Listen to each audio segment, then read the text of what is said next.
Mohanavani Telugu podcast వింటున్న అందరికీ నమస్కారం. మన ఛానల్ అభివృద్ధికి మీకు తోచినంత విరాళం ఇవ్వవలసినదిగా కోరుతున్నాము. వినండి, వినిపించండి, వింటూనే ఉండండి. మోహనవాణి తెలుగు పోడ్కాస్ట్ మీరు వింటున్నారు. శ్రీ విఘ్నేశ్వరాయ నమః. శ్రీమాత్రే నమః. శివాయ గురవే నమః. శ్రీరామాయ నమః. శ్రీకృష్ణాయ నమః. ప్రియ భగవద్బంధువులారా, మనం కార్తీక మాసంలో రోజుకొక శైవ క్షేత్రం గురించి కూడా మనం తెలుసుకుంటూ ఉన్నాం. పంచారామాలలో ఒక 3 దేవాలయాల గురించి కూడా తెలుసుకున్నాం.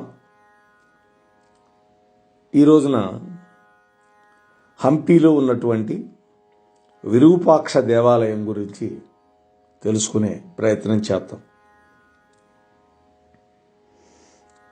ఈ దేవాలయం కర్ణాటక రాష్ట్రంలో బెంగళూరు నుంచి 350 కిలోమీటర్ల దూరంలో ఉంది.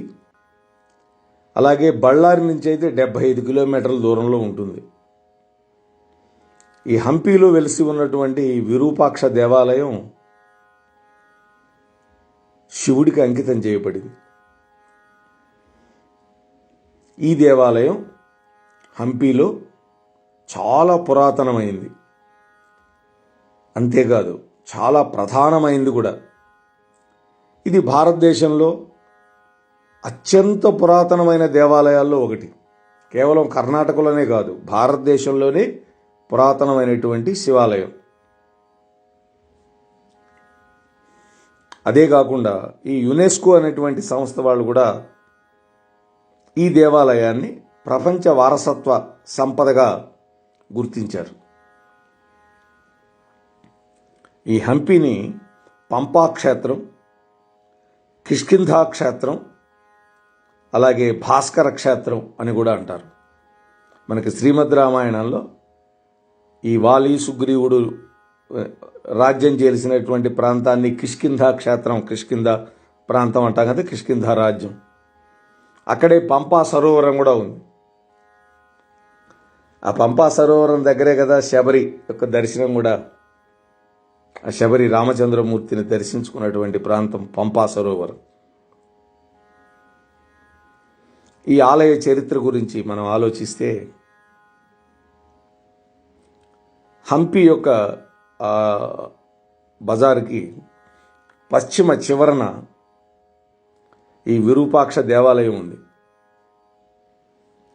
ఆ హంపి వీధికి పశ్చిమ వైపున చివర భాగంలో ఈ విరూపాక్ష దేవాలయం ఉంది. 50 మీటర్లు ఎత్తైనటువంటి తూర్పున ఉన్నటువంటి గాలిగోపురం విరూపాక్ష దేవాలయంలోకి మనల్ని స్వాగతిస్తుంది. ఈ ఆలయంలో ప్రధాన దేవత విరూపాక్షుడు. అంటే ఏమిటి అర్థం? మామూలుగా ఎవరికైనా 2 కళ్ళే ఉంటాయి. ఇక్కడ స్వామికి 3వ కన్ను కూడా పైన ఉంటుంది కదా, అందుకని విరూపుడు అంటే విరూపమైన అక్షములు కలవాడు కాబట్టి విరూపాక్షుడు, ముక్కంటి.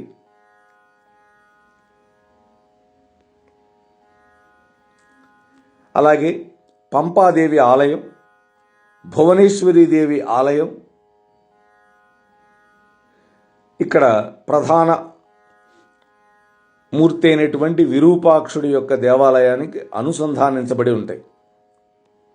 ఈ ఆలయానికి 7వ శతాబ్దం నుంచి గొప్ప చరిత్ర కలిగి ఉంది. 7వ శతాబ్దం అంటే సుమారు 1200 సంవత్సరాల క్రితం విజయనగర సామ్రాజ్యానికి పూర్వం నుండే కూడా ఈ విరూపాక్ష దేవాలయం ఉన్నదే అని ఇక్కడ ఉన్నటువంటి శిలాశాసనాల ద్వారా మనకు తెలుస్తుంది. ఇక్కడ చరిత్రకారులు దీన్ని 10-12 శతాబ్దాలకు చెంది ఉండవచ్చు అని అంచనా వేస్తున్నారు.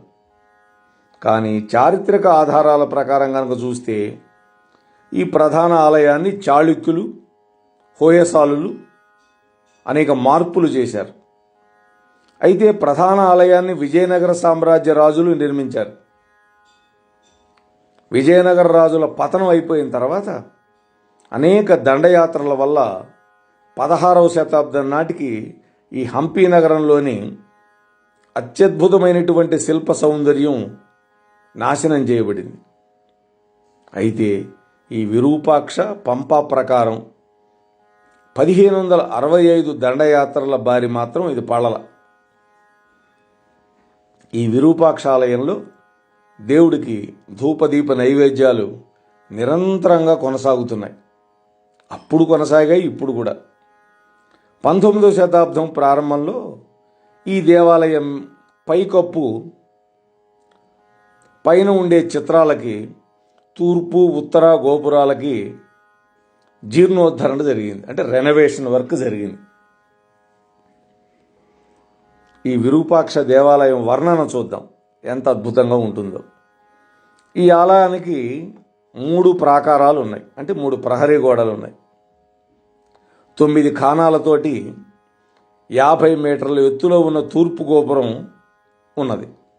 9 ఖానాలంటే 9 ద్వారాల్లాగా ఉంటాయి అన్నమాట. 50 మీటర్ల ఎత్తు ఉంటుంది తూర్పు గోపురం. అందులో 2 ఖానాలు రాతితో నిర్మించబడ్డాయి, మిగిలిన 7 ఖానాలు ఇటుకలతో కట్టారు. తూర్పు ముఖంగా విరూపాక్షాలయంలో 11 అంతస్తుల ఎత్తైన ప్రధాన రాజగోపురం ఉంది. ఈ రాజగోపురం మీద స్త్రీ పురుషుల యొక్క, జంతువుల యొక్క శిల్పాలు చాలా ఉన్నాయి. ఈ గోపుర ద్వారం లోపల ఒక పక్క 3 తలల నంది ఉంటుంది, ఇంకో పక్క 3 చిన్న నందులు ఉన్నాయి. వీటికి ఎదురుగా మరొక గోపురం ఉంది. ఈ రెండో గోపురం మొదటి దానికంటే చిన్నది. దీనిని శ్రీకృష్ణదేవరాయల వారి యొక్క గోపురం అని పిలుస్తారు. ఎందుకంటే దీన్ని మన దేవరాయలు గారు నిర్మించారు, అందుకని దీన్ని రాయలవారి గోపురం అని కూడా పిలుస్తారు. ఈ ద్వారం తర్వాత ఉన్నదే రెండో ఆవరణం. ఇందులో మధ్యన ముఖమంటపం ఉంది, అంటే ప్రధాన మంటపం, ముఖమంటపం అంటే. దాని తర్వాత గర్భగుడి ఉంటుంది. ఆ గర్భగుడి చుట్టూతా ఉన్న వరండాలో ఇతర దేవతల యొక్క ఉప ఆలయాలు ఉంటాయి. అవి పాతాళేశ్వరుడు, ముక్తి నరసింహమూర్తి, అలాగే శ్రీ వెంకటేశ్వరుడు. ఈ దేవతల యొక్క ఆలయాలన్నీ అందులో ఉంటాయి. ఈ విరూపాక్ష స్వామి వారికి పంపాపతి అనేటువంటి మరొక పేరు కూడా ఉంది. అంటే ఆ పంపా ప్రాంతానికి పతి అంటే పాలకుడు అని. పూర్వం పంపా నదిగా పిలువబడిందే ఈనాటి తుంగభద్ర నది. ఇప్పుడు తుంగభద్ర అంటున్నాం, ఆ రోజున పంపా నది అనేవాళ్ళు. రామాయణంలో పంపా నది పేరుంది. ఈ ఆలయంలో త్రికాల పూజలు జరుగుతూ ఉంటాయి, అంటే ఉదయం, మధ్యాహ్నం, మళ్ళా సాయంత్రం. ఈ ఆవరణంలో దీపస్తంభం, ధ్వజస్తంభం, 4 కాళ్ల మంటపం కూడా ఉన్నాయి. ఈ 4 కాళ్ల మంటపంలో 3 నందులు ఉన్నాయి. తర్వాత ఉన్నటువంటి ముఖమంటపం ఉంది. ఈ ముఖమంటపంలోకి ఎక్కే మెట్ల పక్కన ఒక శిలాశాసనం మన పురాతనమైన తెలుగులో 2 వైపులా చెక్కి ఉంటుంది. ఈ ముఖమంటపం అనేక స్తంభాలతోటి, వాటి మీద అతి సుందరమైన శిల్పాలతోటి మలచబడి ఉంటుంది. పైకప్పుకి సున్నంతో తాపడం చేసి అందులో రంగురంగులతోటి పులుల లాంటి వింత జంతువుల యొక్క చిత్రాలన్నీ గీసి ఉంటాయి. కాలక్రమేణా చాలా చిత్రాలు చాలా వరకు వెలిసిపోయినాయి, అయినా కూడా ఇంకా కొంత మిగిలి ఉన్నాయి. ముఖమండపంలో నుండి గనక గర్భగుడిలోకి వెళ్ళాలి అంటే దారి ఉండదు. ఉగ్రరూపుడైనటువంటి స్వామివారికి ఎదురుగ్గా వెళ్ళకూడదు అనేటువంటి నియమాన్ని అనుసరించి స్వామి యొక్క దర్శనానికి భక్తులు వెళ్ళడానికి గర్భగుడికి 2 వైపులా మెట్ల దారి ఉంటుంది, ముందు నుంచి ఉండదు. ఎందుకని? స్వామిని అలా చూడకూడదు కాబట్టి, ఉగ్రరూపుడు కాబట్టి. గర్భాలయానికి రెండు వైపులా 2 గదులు ఉన్నాయి. అందులో స్వామివారి యొక్క ఉత్సవ విగ్రహాలన్నీ పెట్టుంటాయి. ఈ గర్భగుడికి కుడివైపున కొంత ఎత్తులో స్వామివారి యొక్క బంగారు రత్న ఖచ్చిత కిరీటం యొక్క చిత్రపటం ఉంటుంది. ఈ అసలు కిరీటాన్ని శ్రీకృష్ణదేవరాయల వారు తయారు చేయించారు. ప్రస్తుతం ఆ కిరీటం ప్రభుత్వం యొక్క ఖజానాలో భద్రం చేయబడి ఉంటుంది. అందుకనే దాన్ని చూడలేం కాబట్టి దాని చిత్రపటం మాత్రం ఫోటో ఉంటుంది అక్కడ. ఉత్సవాల సందర్భంలో దాన్ని స్వామివారికి ధరింపజేస్తారు. వీడెప్పుడు ఖజానాలో దాచిపెడతారు. గర్భాలయానికి వెనక బయటకు వెళ్ళటానికి మెట్ల దారి ఉంది. అక్కడ 10 మెట్లు ఎక్కగానే కుడివైపు ఒక చీకటి గది ఉంటుంది. ఆ గదికి తూర్పు వైపున 7 అడుగుల ఎత్తులో ఒక రంధ్రం ఉంది. అందులో నుండి వెలుతురు వచ్చి ఎదురుగా ఉన్న గోడ మీద పడి బయట ఉన్నటువంటి రాజగోపురం యొక్క నీడ తల్లకిందులుగా చాలా స్పష్టంగా కనపడుతుంది. దానికి ఎదురుగా ఒక తెల్లని వస్త్రాన్ని అడ్డం కనుక పెడితే దాని మీద కూడా ఆ గోపురం యొక్క ప్రతిబింబం కనపడుతుంది. అందరూ దీన్ని చాలా వింతగా చూస్తారు. అక్కడ వస్తున్నది సూర్యకిరణాలు కాదు, అక్కడికి వస్తున్నది కేవలం వెలుతురు మాత్రమే వస్తుంది. ఈ వింత వెలుతురు ఉన్నంతసేపు మాత్రమే ఉంటుంది. ఇది అందరూ తప్పక చూసి తీరాల్సిందే. ఇక్కడ విరూపాక్ష ఆలయంలో తుంగభద్ర నది నుండి ఒక చిన్న నీటి ప్రవాహం ఆలయంలోకి ప్రవేశించి ఆలయం వంటగదికి నీటిని అందించి మళ్ళా బయట ప్రాకారం ద్వారా బయటకు వెళుతుంది. ఎంత అద్భుతమైనటువంటివి నిర్మాణ చాతుర్యాలో చూడండి. విరూపాక్ష దేవాలయం దగ్గరలో గణపతి విగ్రహం ఉంది. ఈ గణపతి విగ్రహం 15 అడుగుల ఎత్తు. విగ్రహం పైభాగంలో బుడిపలతో ఉంటుంది. అంటే శనగల్లాగా బుడిపలు ఉంటాయి. దీన్ని శనగల రాయి గణపతి అని పిలుస్తారు. అంటే శనగల్లాగా బుడిపలుగా ఉంటుంది పైన. దీనికి దగ్గరలో మరొక విగ్రహం అతి చిన్న బుడిపలతో కూడుకొని ఉంటుంది. ఇది 10 అడుగుల ఎత్తులో ఉంటుంది. ఇందాకటిది 15 అడుగులు. దీన్ని ఆవాల రాయి గణపతి అంటారు. అంటే చిన్నవి కాబట్టి ఆవాల్లాగా ఉంటాయి అని. ఈ హంపి నగరం చుట్టుపక్కల చాలా చిన్న దేవాలయాలు ఉన్నాయి.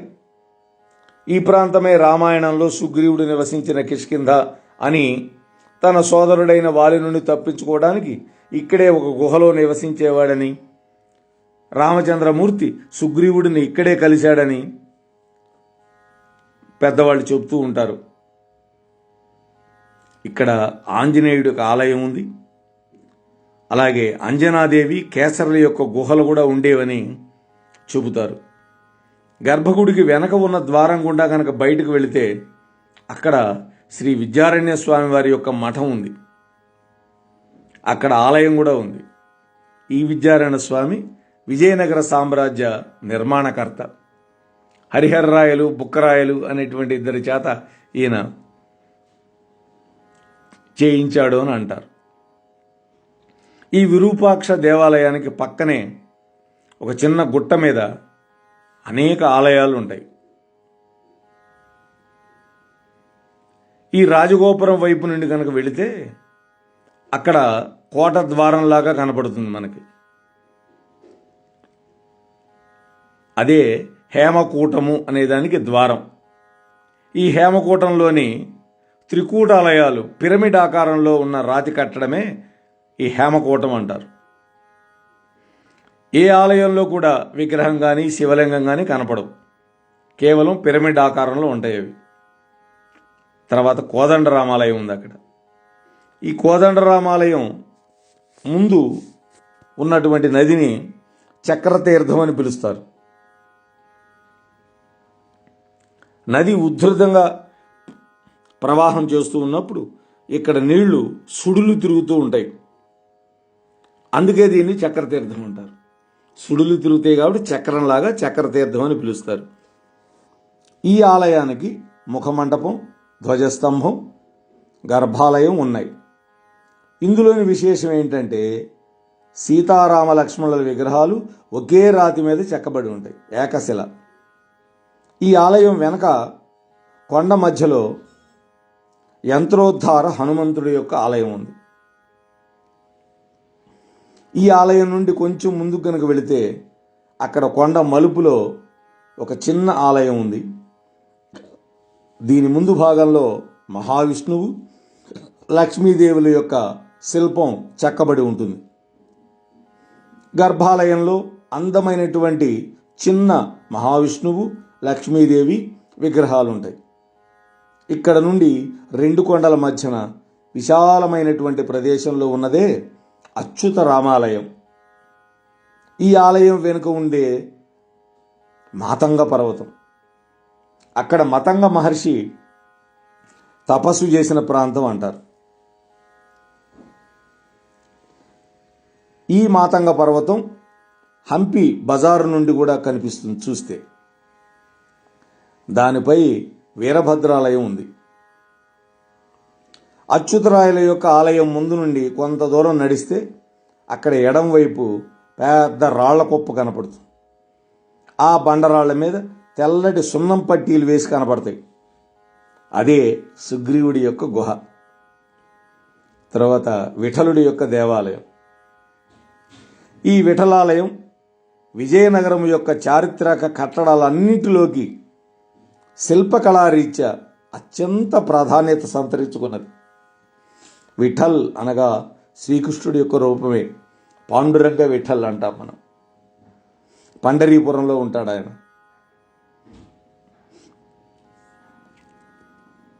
ఆ కాలంలో ఇది అన్నిటికంటే కూడా పెద్ద గుడి. దీన్ని రెండవ దేవరాయలు 1422 నుంచి 1446 వరకు పరిపాలించాడు. ఆ సంవత్సరాల మధ్యలో ఈ గుడి నిర్మించారు అని అంటారు. ఆ తర్వాత క్రీస్తు శకం 1513 సంవత్సరంలో శ్రీకృష్ణ దేవరాయల యొక్క కాలంలో ఈ ఆలయం విస్తృతపరచబడింది. 500 అడుగుల పొడవు, 310 అడుగుల వెడల్పు కలిగినటువంటి విశాలమైనటువంటి ప్రాంగణంలో 3 గోపుర ద్వారాలతో అత్యుత్తమంగా, అత్యద్భుతంగా ఈ ఆలయం రూపుదిద్దుకోనుంది. క్రీస్తు శకం 1516, 1517 మధ్యకాలంలో ఈ ప్రధాన ఆలయానికి నైరుతి మూలలో కళింగ గజపతిరాజు మీద తన విజయం సాధించినటువంటి జ్ఞాపకార్థంగా లేఖకులు 100 స్తంభాల మంటపాన్ని రాయలవారు నిర్మింపజేశాడు. అంటే కళింగ గజపతిరాజు మీద విజయం సాధించిన సందర్భంలో ఈ యొక్క 100 కాళ్ల మంటపాన్ని రాయలవారు కట్టించాడు. గర్భాలయానికి ఆనుకొని సుమారు 6 మంటపాలు ఆలయ ప్రాంగణంలో విడివిడిగా ఉంటాయి. ఆలయంలోని సభా మంటపంలోని ఏకశిలా స్తంభాలు ఉన్నాయి. అందులోని శిల్పకళ అత్యంత అద్భుతం, వర్ణనాతీతం. చూస్తేనే మనకు ఆనందం కలుగుతుంది. ప్రతి ఒక్క స్తంభానికి 4 వైపులా 4 ఉపస్తంభాలు ఉంటాయి. అందులో ఒకటి సంగీత స్తంభాల మంటపంలో 56 స్తంభాలు ఉన్నాయి. మనకి శిలలపై శిల్పాలు చెక్కినారు అనే ఒక పాట ఉండేది మంచి మనసులు సినిమాలు. ఈ హంపి విజయనగర సామ్రాజ్యం ఈ ప్రదేశం అంతా కూడా మనకు చూపిస్తారు, ఈ శిల్ప సంపద అంతా. అందులో ఈ సంగీతం పలికిచ్చేటువంటి స్తంభాలు ఉన్నాయి, 56 ఉన్నాయి. ఈ స్తంభాలను మీటితే సప్తస్వరాలు వినిపించడం ఒక విశేషం. తర్వాత శిలారథం. ఇది ఏకశిలారథం. ఈ ఏకశిలారథం విఠల దేవాలయ సముదాయానికి తూర్పు వైపున ఉంటుంది. ఈ రథానికి విశేషం ఏమిటి అంటే, ఈ రథానికి కదిరే చక్రాలు ఉంటాయి. రాతి రథం అయినప్పటికీ కూడా చక్రాలు కదులుతాయి. తర్వాత పాతాళేశ్వరుడి యొక్క గుడి. ఈ పాతాళేశ్వర ఆలయం ప్రధాన ద్వారం భూమట్టానికి దిగువన ఉన్నందువల్ల దీన్ని పాతాళేశ్వర ఆలయం అంటారు. అంటే కిందకున్నది కాబట్టి. దీని యొక్క ముఖద్వారం కొంత వైవిధ్యంగా ఉంటుంది చూడటానికి. చతురస్రాకారం, మధ్యలో ద్వారం ఉంది, పైన గోపురం ఉండదు. ముందు ధ్వజస్తంభం ఉంటుంది, దాని ముందు మంటపాలు ఉంటాయి, చుట్టూ ఆలయాలు ఉన్నాయి. ఇందులో ఉన్నవన్నీ కూడా శివాలయాలే. ఇది కూడా ప్రస్తుతం శిథిలావస్థలోనే ఉంది. అక్కడక్కడ శివలింగాలు, నంది విగ్రహాలు పడి ఉంటాయి. ఈ ఆలయంలో శిల్పకళ అంతగా లేదు, అన్ని సాధారణ స్తంభాలే. ఈ శైలిని బట్టి ఇది విజయనగర సామ్రాజ్య నిర్మాణానికి పూర్వమే ఉన్నదేమో అని మనకు తెలుస్తుంది. వర్షాకాలంలో ఈ ఆలయం పూర్తిగా నీటితో నిండిపోయి ఉంటుంది. తర్వాత శ్రీకృష్ణుడి యొక్క ఆలయం క్రీస్తు శకం 1515వ సంవత్సరంలో కళింగరాజు గజపతి రాజుపై విజయం సాధించి బాలకృష్ణుడి యొక్క శిలా విగ్రహాన్ని తీసుకొచ్చి దాన్ని ఇక్కడ శ్రీకృష్ణుడికి గుడి నిర్మించి అందులో ఆ విగ్రహాన్ని ప్రతిష్ఠించారు. ఈ ఆలయం పంచాయతన పద్ధతిలో కట్టబడింది.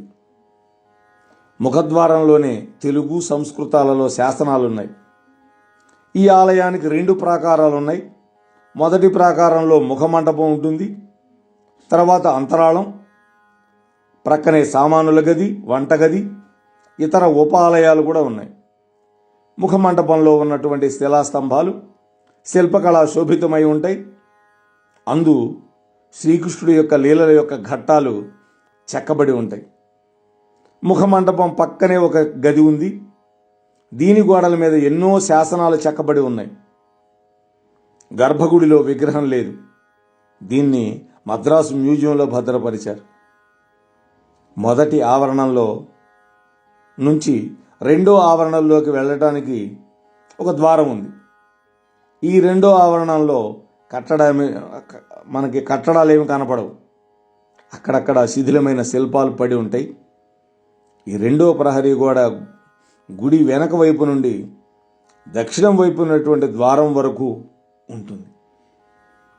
ఇది హంపీలో వెలసి ఉన్నటువంటి వివిధ దేవాలయాలు, వాటి యొక్క శిల్పకళా సౌందర్యం అవన్నీ దాదాపు 500 సంవత్సరాల క్రితంవి.